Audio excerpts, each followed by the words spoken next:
കഴിഞ്ഞ വീഡിയോയിലൊരു റീസൺ പറയാമെന്ന് പറഞ്ഞില്ലേ, ഇഗ്നോയിൽ ജോയിൻ ചെയ്തേ പിന്നെ ഈ പേപ്പർ കണക്കും പേന തീരുന്ന കണക്കും ആലോചിച്ച് കൂട്ടി ഭ്രാന്തെടുക്കാറുണ്ട്. പക്ഷേ കഥ തുടങ്ങുന്നതിന് മുന്നേ ഒരു ഇമ്പോർട്ടൻറ്റ് കാര്യം പറഞ്ഞിട്ട് ഞാൻ ബാക്കി കാര്യങ്ങളിലേക്ക് കടക്കാം. ഇഗ്നോ റീൽസ് എപ്പോൾ ഇട്ടാലും എനിക്ക് കുറേ വ്യൂസ് വരാറുണ്ട്.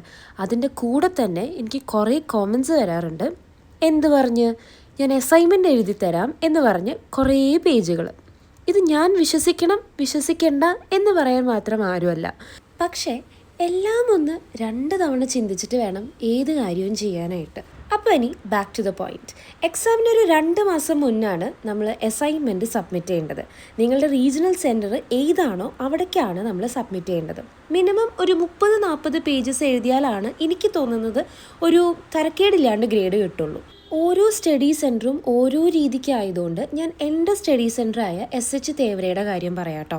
ആദ്യത്തെ ഷീറ്റ് നമ്മൾ ഇവാലുവേഷൻ ഷീറ്റ് വെക്കാനും, രണ്ടാമത്തെ ഷീറ്റ് ഇഗ്നോ ഡീറ്റെയിൽസിൻ്റെ കാര്യങ്ങൾ എഴുതാനും, മൂന്നാമത്തെ ഷീറ്റ് നമ്മൾ ക്വസ്റ്റ്യൻ പേപ്പർ വെച്ച് അടുത്ത ഷീറ്റ് മുതൽ നമ്മൾ അസൈൻമെൻറ്റിൻ്റെ ആൻസേഴ്സ് എഴുതലാണ് പതിവ്. ഇനി ചില സ്റ്റഡി സെൻറ്റർ ക്വസ്റ്റ്യൻ പേപ്പറിന് മുന്നായിട്ട് ID കാർഡിൻ്റെ ഒരു ഷീറ്റ് വെക്കാനും പറയും. അസൈൻമെൻറ്റ് ബൈൻഡ് ചെയ്യുന്ന ഒരു നൂല് കിട്ടും. അതിൻ്റെ അറ്റം ഷാർപ്പാണെങ്കിൽ കട്ട് ചെയ്യാൻ എന്തായാലും പറയും. പിന്നെ സബ്മിഷൻ്റെ ദിവസം ഒരു പേപ്പറും കൂടെ മേടിക്കാൻ മറക്കരുത്. നമുക്ക് സ്റ്റഡി സെൻറ്ററിൽ സീല് വെച്ച് തരുന്ന പേപ്പറാണ്. ഇൻ കേസ് അസൈൻമെൻറ്റ് മിസ്സായി പോയാൽ ഇത് വെച്ച് വേണം നമ്മൾ മെയിൽ അയക്കാനായിട്ട്.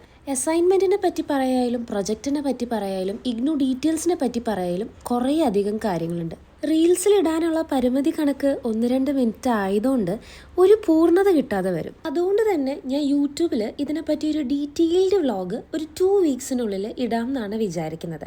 അപ്പോൾ സബ്സ്ക്രൈബ് ചെയ്യാനും മറക്കണ്ട, കോമൻസിൽ നിങ്ങളുടെ ഡൗട്ട് പറയാനും മറക്കണ്ട. അപ്പോൾ ഓക്കെ, ബൈ.